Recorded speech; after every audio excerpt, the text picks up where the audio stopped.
안녕하세요. 오늘도 사연살롱을 찾아주셔서 감사합니다. 결혼 5년차 커리어 우먼이에요.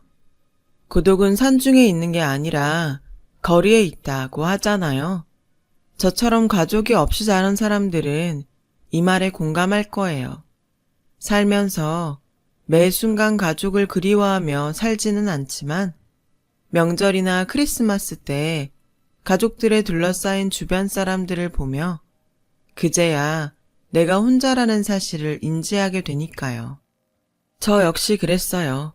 그런데 결혼해서 말도 많고 탈도 많은 시댁 식구들과 북적이며 살다 보니 외톨이였던 시절로 다시 돌아가고 싶지 않더라고요. 그래서 난생 처음 용기라는 걸 내보기로 했어요. 나를 가족으로 받아준 사람들을 위해 지금의 가정을 지키려고 말이죠. 저에게는 어린 시절 기억이라고 할 것도 변변이 없어요. 공원에서 부모 손에 버려진 저를 근처에서 풍선 팔던 아저씨가 발견해 인근 파출소에 데려다 주었고, 이후엔 시설에 들어가게 되었다는 얘기만 들었을 뿐이니까요. 부모한테 버려진 충격이 커서 그랬는지 저는 시설에 들어간 지 얼마 안 돼서 심한 열병을 앓았대요. 그 탓에 7살 이전의 기억은 없어요. 차라리 다행인지도 모르죠. 자기 자식을 버릴 정도의 부모 밑에서 자란 어린 시절이 좋아봐야 얼마나 좋겠어요. 모르는 게 약이라고 차라리 기억이 없으니 그리워할 시절도 없어서 오히려 나았어요. 하지만 그런 저에게도 잊지 못할 사람이 하나 있어요. 공원에서 비를 맞고 울고 있는 저를 발견해 근처 파출소에 데려다 주었던 풍선장수 아저씨예요. 솔직히 풍선장수 아저씨가 저를 파출소에 데려다 주었던 기억은 안 나요. 다만 제가 시설에서 지내는 동안 풍선장수 아저씨가 종종 찾아와서 그때의 일을 들려줘서 알게 된 거죠. 니한테는 아픈 기억일란가 몰라도 그래도 알아야 하지 않겠냐? 운 좋으면 너그 부모를 찾을 단서를 찾을란가도 모르고 말이여. 너만한 자식을 기르는 입장으로다가 나아가 볼 적엔 너그 부모가 널 버린 것은 아닌 것 같아. 암만 너그 부모도 뭔가 사정이 있었겠제. 안 그냐? 그니께 좋게 생각하자. 모르긴 해도 너그 부모도 시방 전국 팔도를 돔시롱 너 찾느라고 눈알이 빠질 것인께.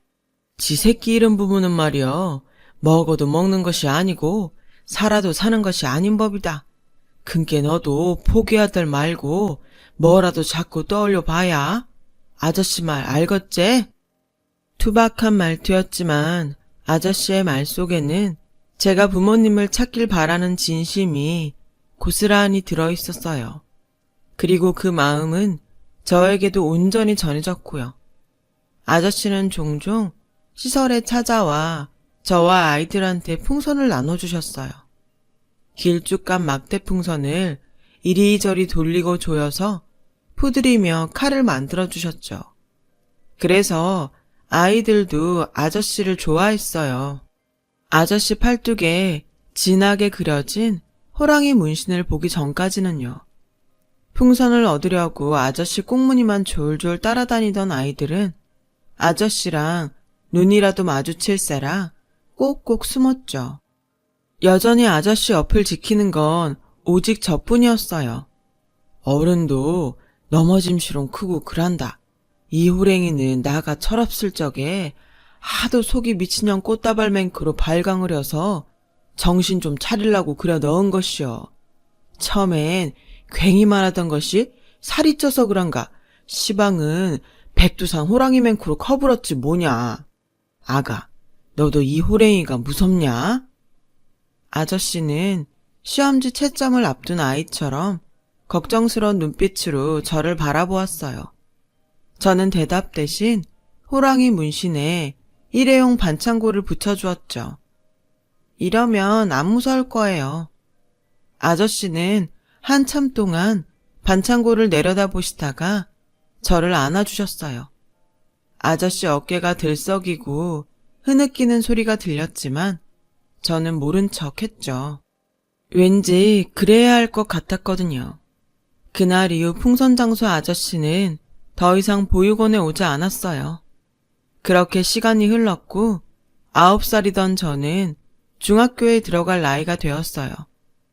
그 흔한 사진 한 장 같이 찍은 게 없어서 언제부턴가 아저씨 얼굴도 기억이 가물가물 하더라고요. 기억나는 건 아저씨 팔뚝에 그려진 호랑이 문신뿐이었어요. 사춘기에 접어선 저는 보육원에서도 학교에서도 말수가 많이 줄었어요. 늘 있는 듯 없는 듯 조용히 지냈죠. 내게는 나를 지켜줄 사람이 없다는 걸 일찌감치 깨달았던 탓일 거예요. 내일 학교로 부모님 모셔와. 부모 없는 아이들에게 이 말처럼 무서운 말도 없거든요. 그러니 그런 소리를 듣기 전에 알아서 빌미를 안 만드는 게 최선이다 생각했죠. 며느리 시집살이 하는 심정으로 보고도 안 본 척, 들었어도 안 들은 척, 괜히 남의 일에 나서지 않고 몸살이며 숨죽이듯 그렇게 살았어요.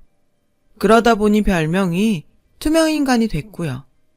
주변에 누가 잘못을 했든 억울한 누명을 썼든 눈을 감고 귀를 닫고 산 탓에 저에게는 친구가 하나도 없었어요.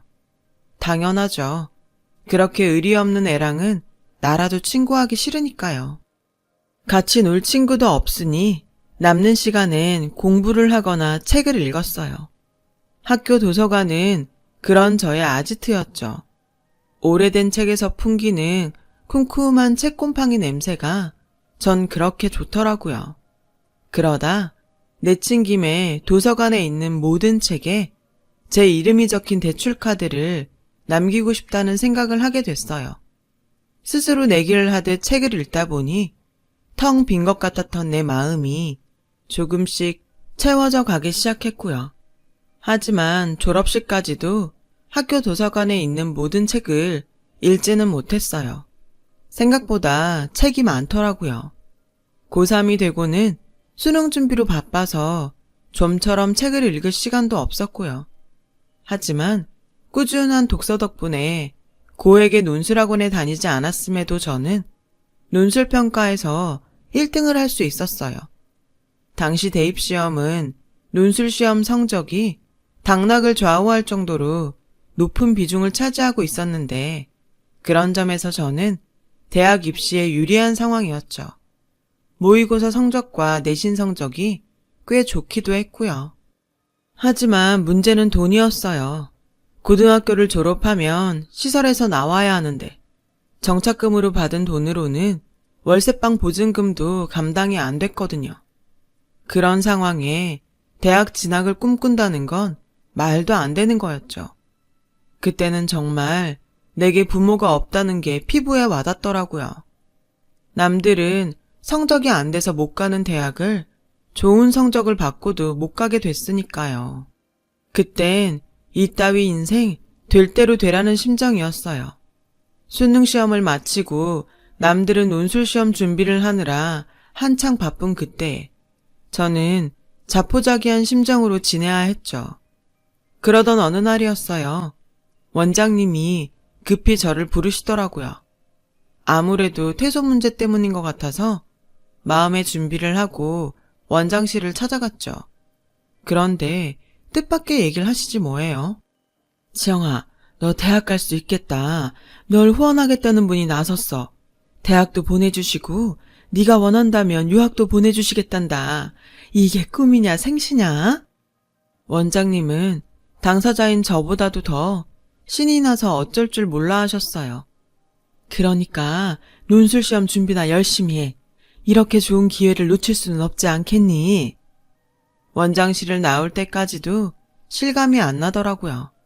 그저 어리벙벙 하기만 했어요. 어린 시절 읽었던 키다리 아저씨라는 동화 속 주인공이 된 것 같았거든요. 그래서 저는 그날부터 본격적으로 논술 시험을 준비했어요. 학교 도서관에 틀어박혀 관련 서적을 읽으며 기출 문제도 풀어보고 국어 선생님께 첨삭 지도를 부탁드렸죠. 그리고 드디어 제가 지원한 대학에서 논술 시험을 무사히 치를 수 있었고 그 대학에 최종 합격할 수 있었어요. 내게는 허락되지 않은 줄 알았던 대학 생활을 하게 된 거예요. 입학에 맞춰 시설에서 제 짐을 챙겨서 대학 기숙사로 옮겼어요. 2인 1실 방이었는데 지금까지 시설에서 아이들과 함께 생활을 해온 탓에 저로서는 불편할 것도 없었죠. 오히려 시설도 좋고 강의동과 도서관도 가까워서 편하고 좋더라고요. 게다가 후원자분 덕분에 학비에 대한 걱정도 없이 넉넉한 용돈까지 받으며 살 수 있어서 그 어느 때보다 편했고요. 대학에서 학부를 졸업하고는 미국으로 유학도 떠날 수 있었어요. 그동안 학점 관리를 잘한 덕분에 저희 학교와 자매 결연을 맺은 미국 대학의 교환학생으로 가게 됐거든요. 출국을 앞둔 일주일간은 제가 자란 시설로 돌아가 보육원 아이들과 함께 시간을 보내기로 했어요. 저한테는 고향집 같은 곳이기도 했고 원장님께 물어볼 것도 있었거든요. 후원자를 만나고 싶다고? 네, 대학까지 보내주시는 것도 감사한데 유학까지 보내주신다니까 가만히 받고만 있을 수는 없어서요. 피 한 방울 안 섞인 저한테 그동안 너무도 많은 걸 지원해 주시기도 했고요. 만나 뵙고 감사 인사라도 드리고 싶어요. 그러자 원장님은 난처한 표정으로 그러시더라고요. 네 마음은 충분히 이해를 한다만 처음부터 널 후원하는 조건이 절대로 자신의 신원을 밝히지 않는 거였어. 아무래도 찾아뵙는 건 안 될 것 같구나. 아, 차라리 감사 편지를 쓰면 어떨까? 편지는 내가 직접 전해드릴 수 있거든. 그렇게 저는 후원자분께 감사 편지를 쓰게 됐고 얼마 뒤 유학길에 오르게 되었어요. 미국에 도착하고 얼마 뒤 원장님한테 편지는 잘 전했다고 연락이 왔어요. 편지를 받은 후원자분께서 제게 몸 건강히 공부 잘 마치고 돌아오라는 말을 전해달라고 하셨다더군요. 그렇게 얼굴도 모르는 분의 후원 덕분에 저는 4년간의 유학 생활을 무사히 마칠 수 있었어요. 그리고 한국에 들어와서는 곧바로 취업 전쟁에 뛰어들었죠. 미국에 있는 동안 이름 있는 기업에서 인턴 생활을 경험했던 터라 내심 합격할 자신도 있었어요. 가고 싶은 회사를 골라 총 5군데의 입사원서를 넣었는데 저는 그중 3군데에서 서류 심사에 합격해 최종 면접을 보게 되었어요. 압박 면접이 꽤 살벌하게 진행된 탓에 합격자 발표를 앞두고는 왠지 자신이 없어지더라고요. 지원자들이 다들 학벌도 좋고 스펙도 좋아서 많이 주눅이 들었거든요. 불안한 마음이 현실이 되었는지 저는 첫 회사에서 불합격 통보를 받았어요. 불안하긴 했지만 막상 떨어졌다는 문자를 받으니 겁이 나더라고요. 남은 2개 역시 불합격이면 어쩌나 걱정도 됐고요. 그런 저에게 원장님은 아직 끝난 게 아니니 실망하지 말라고 다독여 주셨지만 이러다가 다 떨어지면 어쩌나 걱정도 되고 기껏 유학까지 보내주신 후원자분께 죄송해서 미치겠더라고요. 하지만 다행히 2번째 회사와 3번째 회사 모두 합격을 했고 그 중에 더 좋은 곳으로 골라서 갈 수 있었어요. 합격 통보를 받고 나니 이제야 비로소 숨을 좀 쉴 수 있겠더라고요. 사실 겉으로 표현은 안 했지만 그동안 혼자서 끙끙 앓고 있었거든요. 취업이 인생의 전부는 아니지만 그래도 제 인생에서 큰 부분을 차지하는 것도 사실이니까요. 그렇게 저는 27 끝자락에 비로소 홀로서기를 할 수 있었어요. 그리고 첫 출근에 앞서 후원자분께 2번째 편지를 썼죠. 덕분에 좋은 환경에서 공부할 수 있었고 좋은 회사에도 취직할 수 있었다고요. 허락하신다면 이번만큼은 직접 만나서 감사 인사를 드리고 싶다고 말이죠. 하지만 이번에도 후원자분께서는 원장님을 통해 거절을 하셨어요. 사회에 첫 발을 내딛었으니 이제는 스스로 살아갈 힘을 기르라는 말씀과 함께요. 그렇게 저는 두 번째 거절을 당했고 이후에는 편지를 쓰지도 만나고 싶다고 조르지도 않았어요. 대신 감사한 마음을 가슴에 담고 언젠가 나와 같은 처지의 아이에게 도움을 주어야겠다고 다짐을 했죠. 그게 후원자분께 은혜를 갚는 일이라고 생각했거든요. 이후 회사에 첫 출근을 하게 된 저는 정말 눈코 뜰 새 없이 바쁘게 지냈어요. 모든 신입사원들이 다 그렇듯 학교에서 배운 것과는 전혀 다른 업무 형태에 매 순간 멘붕이 왔고 더불어 회사에 적응하느라 전력을 다해야 했거든요. 그렇게 3년을 보낸 저는 드디어 대리로 승진하게 되었어요. 그러던 어느 날이었죠. 원장님이 회사로 찾아오셨더라고요. 마침 점심시간 때라 근처 식당에서 점심을 대접해드리는데 글쎄 뜬금없이 선을 보라고 하지 않겠어요? 선을 보라고요? 저는 아직 결혼 생각이 없는데요. 당장 결혼하라는 게 아니야. 좋은 자리라서 아까워 그러는 거지. 만나보고 싫으면 거절해도 돼. 그동안 공부도 하고 일하느라 연애도 한번 못 해봤잖니. 딱히 결혼할 마음은 없었지만 원장님이 주선하는 자리라서 마냥 거절을 할 수도 없더라고요. 그래서 내키지는 않았지만 약속 장소로 선을 보러 나갔어요. 창가 자리에 앉아있던 남자는 제가 들어서자 얼른 자리에서 일어나더군요. 한눈에 봐도 선 보러 나온 사람 같았어요. 그저 얼굴만 비춘다 생각하고 나간 저와는 달리 남자는 꽤 진지한 자세였어요. 여자를 대하는 게 능숙한 건 아니었지만 상대를 섬세하게 배려하는 느낌이었죠. 사람을 참 편하게 해주더라고요. 덕분에 얘기를 나누기 편했어요. 물론 원장님과 상대편 부모의 배려로 당사자 둘만 만난 자리라서 더 그랬는지 모르겠지만요. 알고 보니 저와는 대학 동문이더라고요. 컴퓨터 공학과를 졸업하고 현재는 프로그래머로 일하고 있다고 했어요. 어릴 때 부모님이 맞벌이를 하셔서 주로 혼자 지내는 시간이 많았어요. 그래서 컴퓨터를 끼고 살았죠. 빈집에서 친구랑 노는 것처럼요. 아버지께선 도대체 커서 뭐가 되려고 그러냐고 많이 혼내셨는데 덕분에 이렇게 진로도 찾고 돈도 벌고 살아요. 지영 씨는 뭐 좋아해요? 책 읽는 거요. 제가 친구가 없거든요.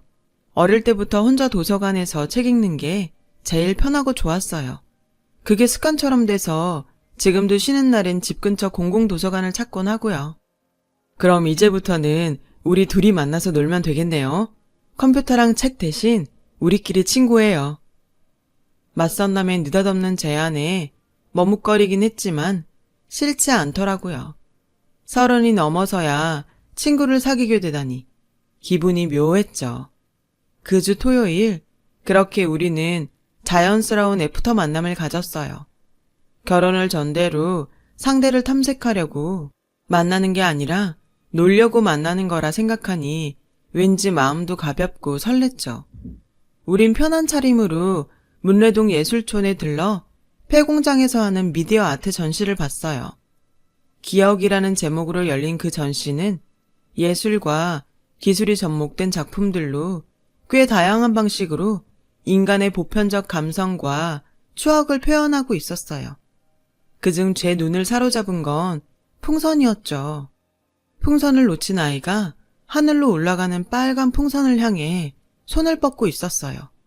까치발까지 하곤 간절하게 손을 뻗어보지만 결국 풍선은 저 멀리 날아가 버리고 말았죠.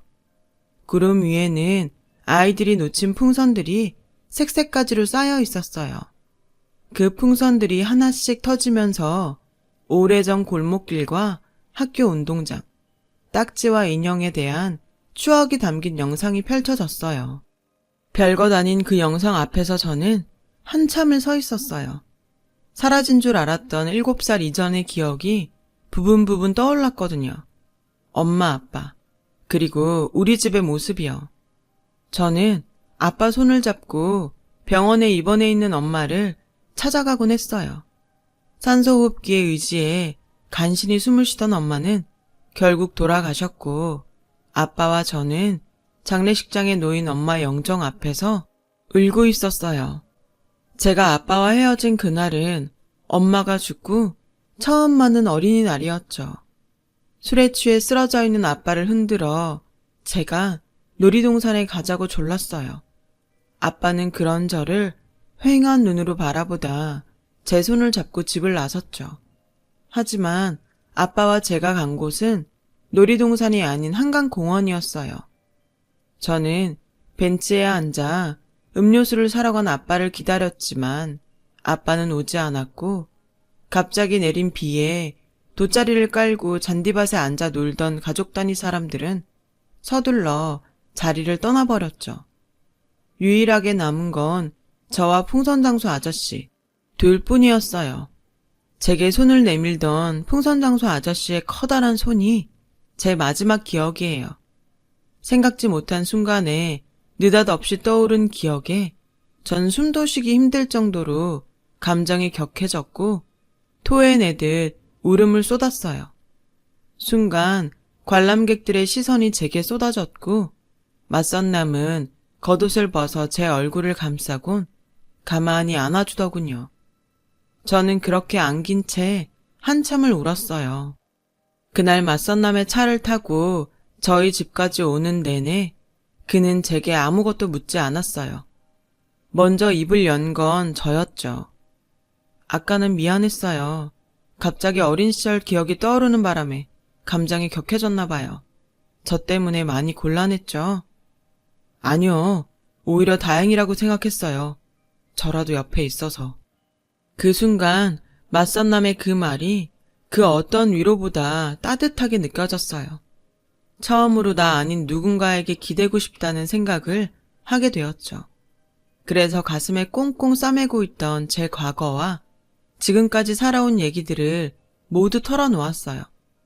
이런 나여도 괜찮냐는 식이기도 했지만 사실은 이런 나를 좀 품어달라는 간절한 부탁이기도 했죠. 그날 헤어진 이후 며칠간 맞선남에게선 연락이 오지 않았어요. 수요일쯤 되자 후회가 되더라고요. 내가 분위기에 휩쓸려 괜한 짓을 해서 우스운꼴이 됐다고 자책도 했고요. 그런데 다음 날 퇴근을 하는데 회사 앞에 맞선남이 서 있더라고요. 그를 보자 창피하기도 하고 야속한 마음도 들어서 냉랭하게 대했어요. 그랬더니 그 사람이 그러는 거예요. 나 아무래도 결혼하게 될 것 같아요. 그 얘기하려고 왔어요. 그 말에 순간 열이 확 올랐지만 어차피 이렇게 된 거 쪽팔리게 끝내지 말자는 생각에 아무렇지 않은 척 말했죠.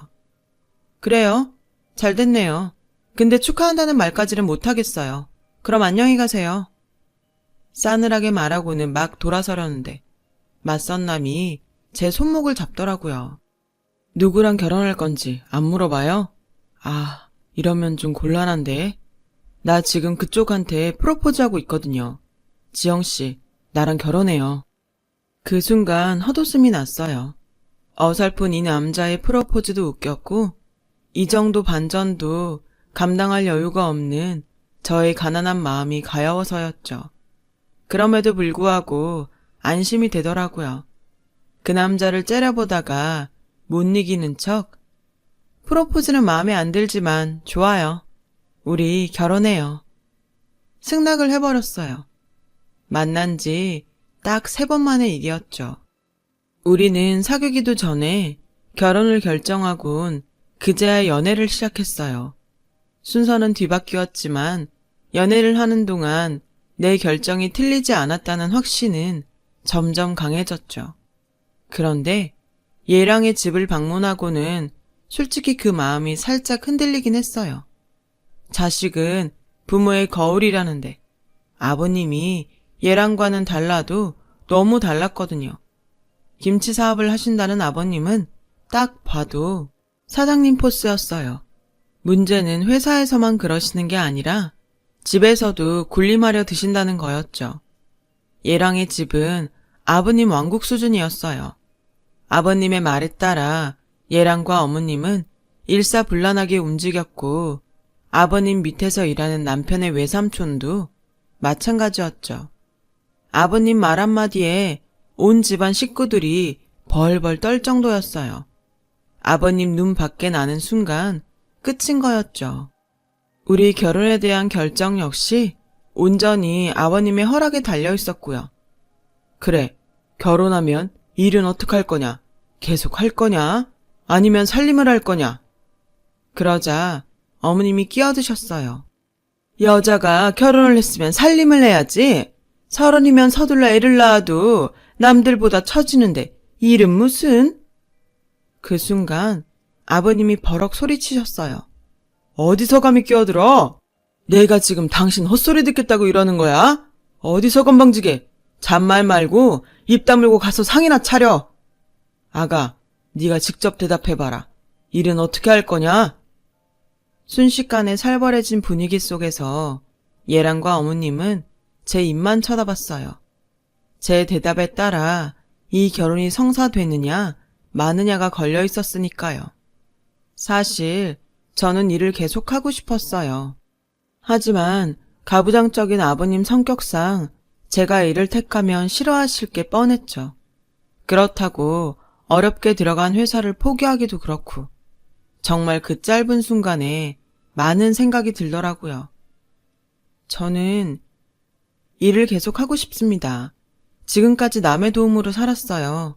이제야 제 손으로 밥벌이를 하고 살게 되었는데 또 다시 남편 그늘에서 남편 도움으로 살고 싶지는 않아요. 그러기에는 그동안 들인 시간과 노력이 너무 아깝기도 하고요. 제 대답이 마음에 안 드실지는 모르지만 그렇다고 거짓말을 할 수는 없어요. 죄송합니다. 제 대답에 아버님은 입을 꾹 다문 채 저를 노려보셨어요. 그리고는 일순간 환하게 웃으며 그러셨죠. 합격! 당연히 이를 택해야지. 그동안 들인 돈이 얼마냐? 얘기 들어보니 유학도 갔다 왔다는데 돈이 한두 푼 들었겠냐? 그리고 여자건 남자건 능력이 되면 누구나 사회의 일꾼으로 제 몫을 다 하고 살아야지. 그렇고 말고 네 대답이 내 마음에 쏙 든다. 당장 결혼해. 시원하게 결제 서류에 도장을 받은 기분이었어요. 하지만 어머님은 못마땅한 눈치였어요. 그렇다고 아버님 앞에서 싫은 내색도 못 하시더라고요. 그날 아버님의 결혼 결정으로 우리는 바로 준비에 들어갔어요. 선본 지 반년도 안 된 시점이었죠. 하루는 어머님이 저를 집으로 불러 예단과 혼수 목록을 주시더군요. 다른 집들 같으면 친정 엄마가 보시고 준비를 해주시겠지만 그럴 엄마가 없는 저는 난감하기만 했어요.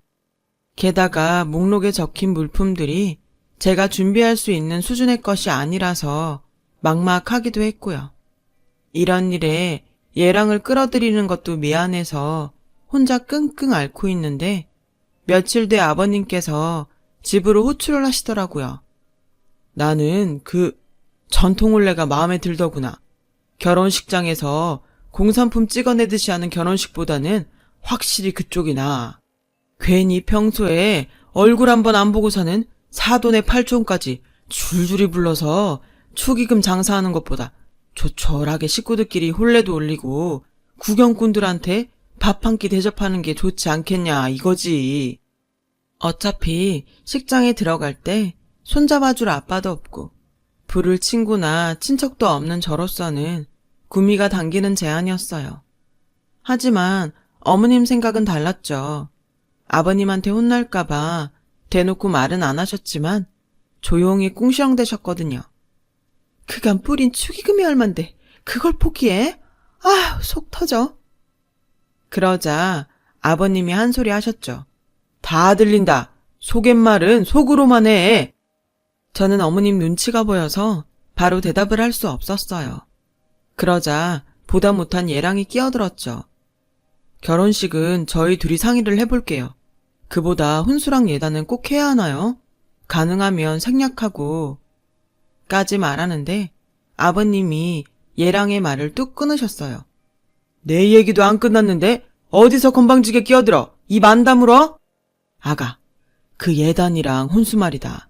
난 그런 거 필요 없다. 하지 마라. 부모가 딸 자식 맞아들이면서 그런 거 받는 건 말도 안 되는 짓이고 네가 그런 거 바리바리 싸들고 올 정도로 내 아들이 대단한 놈도 아니다. 따지고 보면 이 결혼은 네가 믿지는 장사나 진배 없으니까 네 몸만 오는 걸로 얘기 끝내자. 그럼 이상? 아버님의 깔끔한 정리로 어머님의 A4 2장짜리 예단과 혼수 목록은 한순간에 폐기 처분이 돼버렸어요. 그러자 어머님은 이번만큼은 절대로 못 참는다시며 눈을 치켜뜨셨죠. 나요, 이렇게는 결혼 못 시켜요. 남들은 며느리 드릴 때 명품 백도 받고 모피코트도 받는다는데 내가 뭐가 부족해서 빈손으로 며느리를 드려요. 나 25에 제 취자리로 들어와서 이날 이때까지 재훈이 4배 아파 낳은 자식처럼 키우면서 당신한테 뭐 하나 바란 적 없어요. 하지만 이번만큼은 안 되겠네요. 나도 남들처럼 시어머니 대접 톡톡히 받고 며느리 드릴 거예요. 그러니까 당신도 아무 말 마세요. 이 여편 내가 실성을 했나? 어디서 눈을 치켜뜨고 바라기야? 그리고 자식 키운 대접을 받으려거든 재훈이 저놈한테 받을 일이지? 왜 엄한 며느리한테 받겠다고 난리야? 한 번만 더 그딴 소리 해봐. 짐 싸서 친정으로 보내버릴 테니까. 이놈의 막장 드라마만 주구장창 보더니 어디서 막장 시어미 노릇이야? 분명히 말했으니까 앞으로 이 얘긴 끝! 결국 어머님은 아버님의 기세에 눌려 더 이상 아무 말도 하지 못하셨어요.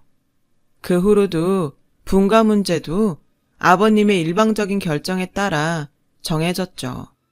그런데 시간이 지날수록 진정한 승자는 아버님이 아닌 저일지 모른다는 생각이 들더라고요. 전통혼례도 따지고 보면 고아인 저에겐 치부를 드러내지 않는 결혼식이었고 예단이며 혼수 문제도 어쨌든 저한테는 최상의 결과였으니까요. 게다가 아버님의 독단에 따라 결정된 분가 문제도 저한테는 땡큐였고요. 그제야 알겠더라고요.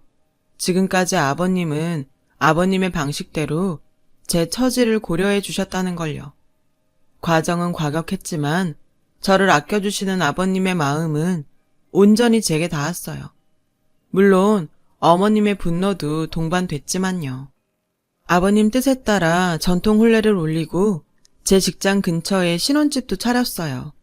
신혼 초반엔 툭하면 찾아와 잔소리를 하시던 시어머니도 아버님의 불호령이 떨어진 뒤 발길을 끊으셔서 우리 부부는 둘만의 오붓한 신혼을 즐길 수 있었죠. 그렇게 결혼하고 1년쯤 되었을 무렵 청천벽력 같은 소식이 들렸어요.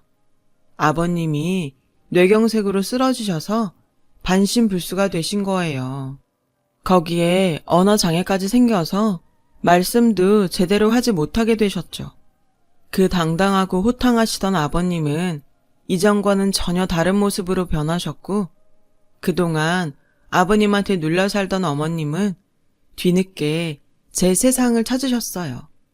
아버님을 대신해 회사를 운영하신다고 살림도 팽개치시고 출근을 하셨고 주말에는 친구분들과 골프를 치러 다니시느라 집을 비우셨죠.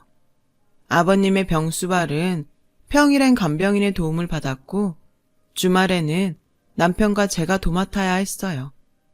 저를 통해 아버님 소식을 들은 원장님은 한 걸음에 달려오셨어요. 아휴, 강 사장님, 이게 무슨 일입니까? 어쩌다 이런 모습이 되셨어요? 원장님은 아버님 손을 잡고 울먹였어요. 그러자 아버님도 눈물을 흘리시며 뭔가 말씀하시라고 하시더군요. 하지만 마음처럼 말이 나오지 않았고 답답한 마음에 멀쩡한 왼주먹만 움켜쥐실 뿐이었죠.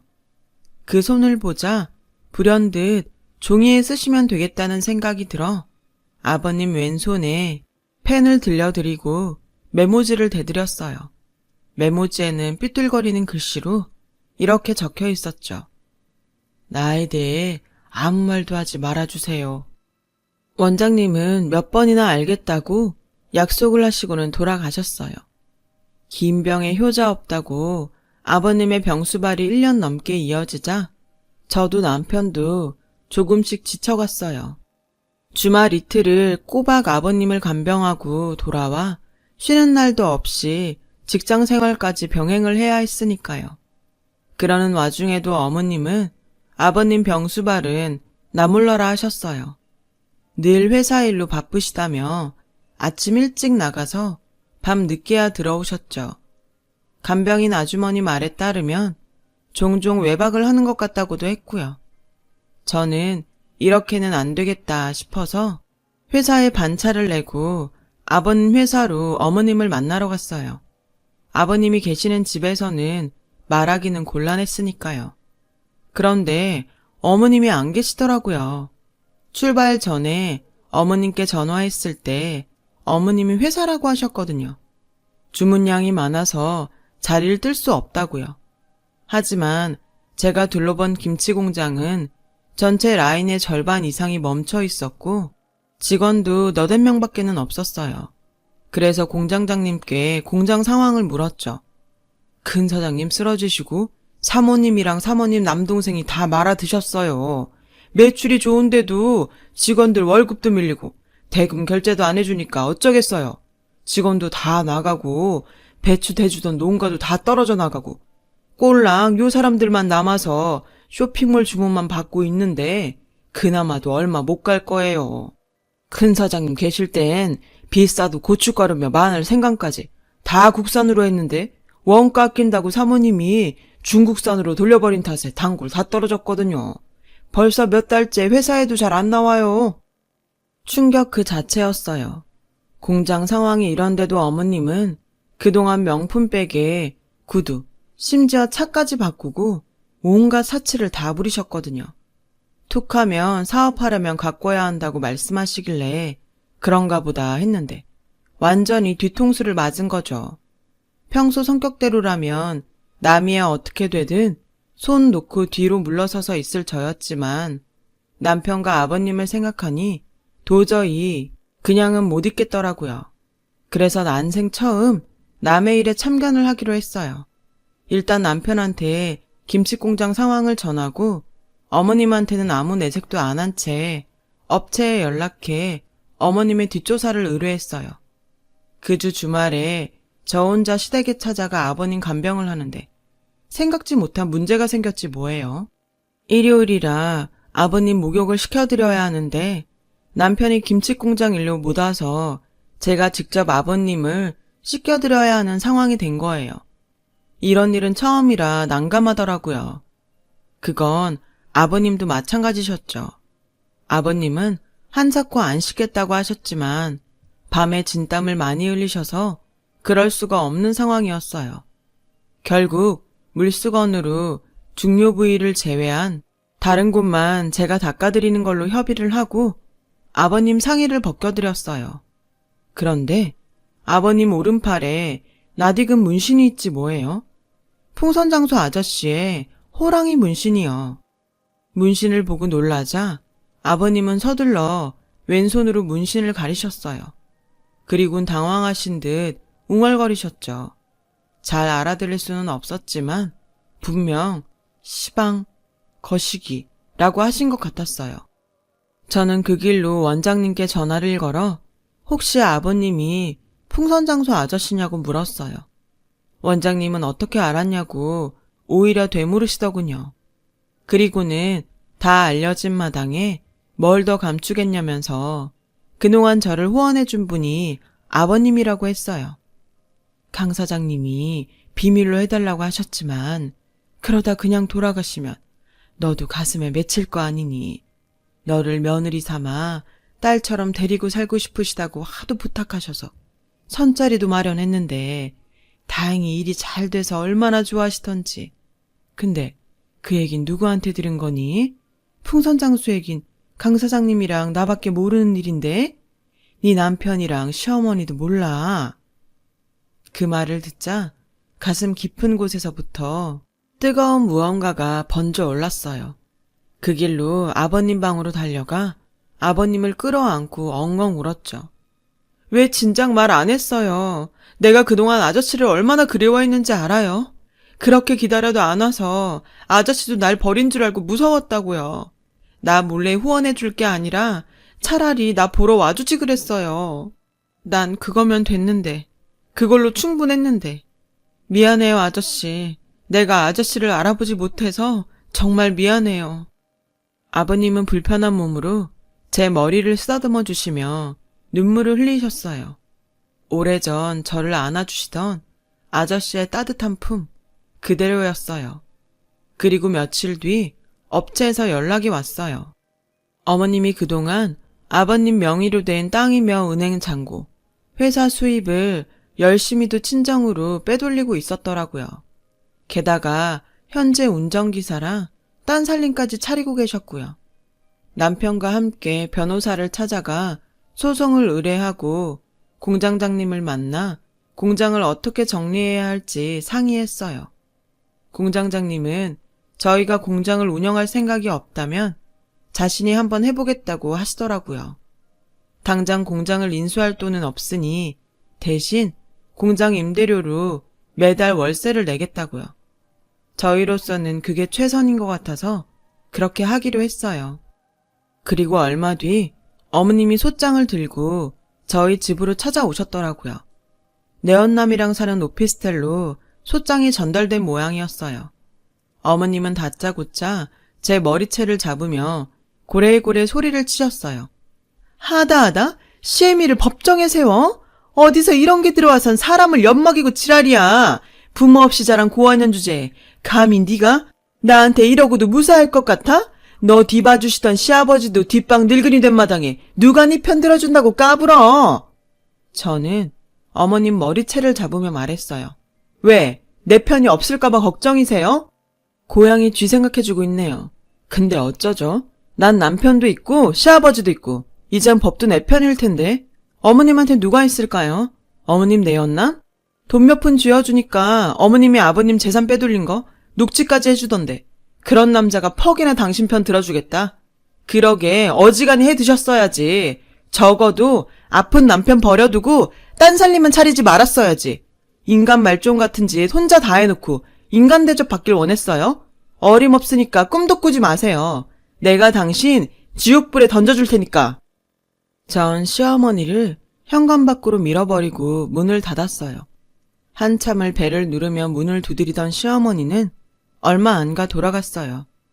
문 밖에서 하는 통화 소리를 들어보니 내연남과 싸우는 것 같더라고요. 그러게 믿을 사람을 믿었어야죠.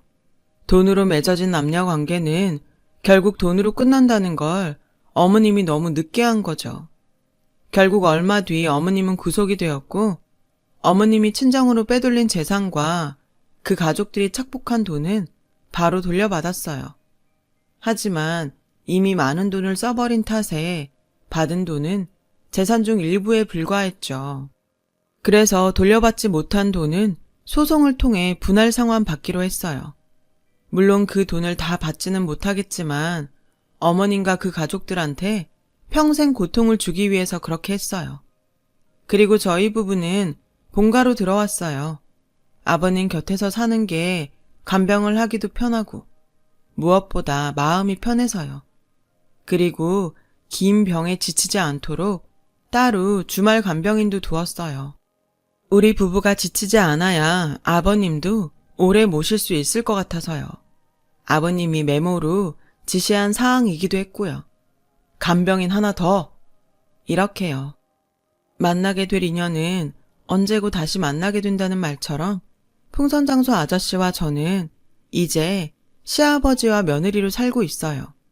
아저씨가 오랜 시간 동안 제 뒤에서 저를 지켜주신 것처럼 이제는 제가 아저씨를 지켜드리려고 해요. 지금까지 저의 긴 사연 들어주셔서 감사드려요. 여러분, 사연 댓글에 응원과 현명한 조언 부탁드려요. 좋아요와 구독은 저에게 큰 힘이 됩니다. 오늘도 좋은 일 가득하세요.